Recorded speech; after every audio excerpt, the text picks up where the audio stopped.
आज यहाँ मजलूमों की आवाज बनकर खड़ा हूँ। उन करोड़ों भारतीय मुसलमान और अल्पसंख्यकों की जद्दोजहद और हक की बात करना चाहता हूँ जो इस देश का अटूट हिस्सा हैं। मेरे अल्फाज बंटवारे के नहीं बल्कि इत्तेहाद के हैं।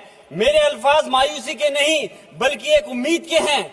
ऐसी उम्मीद जो कि हमारे इस देश को जोड़ना चाहती है। हमारे संविधान को बनाने के लिए हमारे बाबा भीमराव अंबेडकर साहब, मौलाना अबुल कलाम आजाद साहब, डॉक्टर जाकिर हुसैन साहब ने मिलकर के इस संविधान को बहुत मेहनत के साथ बनाया था। ये सिर्फ किताब की शक्ल में देने के लिए नहीं है। आज संविधान के उस पर मैं कहना चाहता हूं कि भारत का संविधान इंसाफ, आजादी और भाईचारगी की जिंदा गवाही है और ये गारंटी देता है कि नागरिक हर मजहब, जात या नस्ल पर इज्जत के साथ गुजार सकते हैं जिंदगी। लेकिन अफसोस है, एक मुस्लिम रहनुमा की हैसियत से मुझे इस दस्तावेज पर बेपनाह फख्र है जो कि दस्तावेज जो संविधान हमें इजाजत देता है। आर्टिकल 15 के मुताबिक किसी भी नागरिक को मजहब, जात, लिंग, नस्ल या जन्म के स्थान पर भेदभाव नहीं किया जाएगा।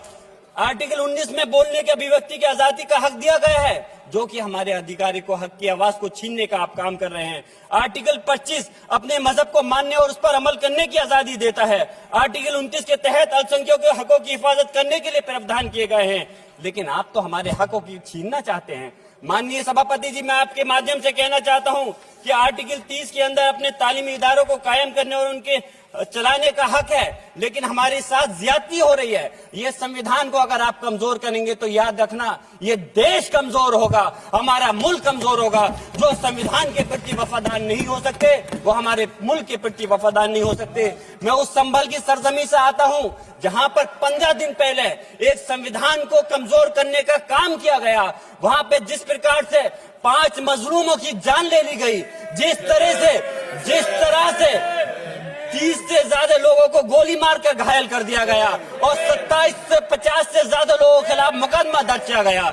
मैं पूछना चाहता हूं माननीय सभापति जी, मैं सांसद हूं, मैं अपने मुकदमे का, मैंने कहा था मुझे डर नहीं है, मेरे खिलाफ मुकदमा लिखा गया, मैं वहां मौजूद नहीं था और ये मुकदमा जो हमारे चाहे विपक्ष के सांसद हो या सत्ता पक्ष के सांसद हो, आप याद रखिए जनता की आवाज हो, जनता के बीच में जाकर के आपके जवाबदेही बनती है। और मैंने अपनी जनता को आवाज को उठाने का काम किया तो क्या गलत किया था? माननीय सभापति जी, सिर्फ इस बुनियाद पे मुकदमा लीजिए गया।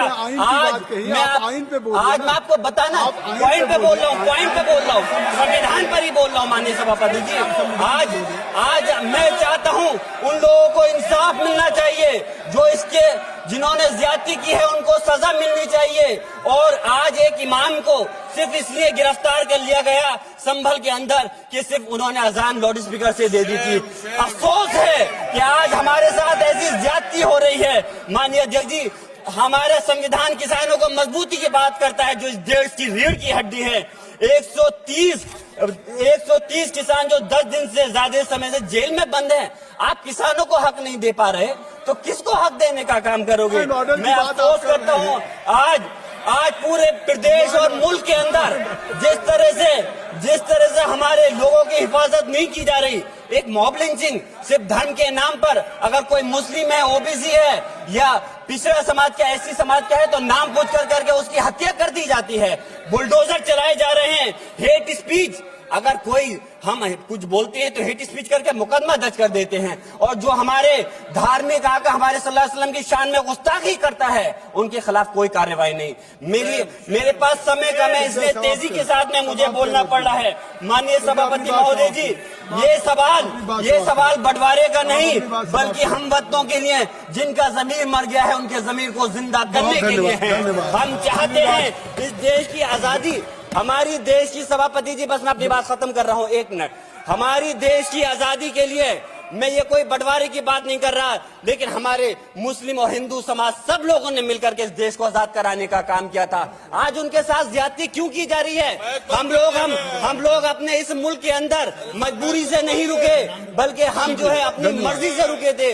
हमारी मुल्क को आजाद कराने में हजारों लाखों मुसलमानों ने शहीद हुए थे। माननीय सभापति जी, कॉन्क्लूड कर रहा हूँ से बात।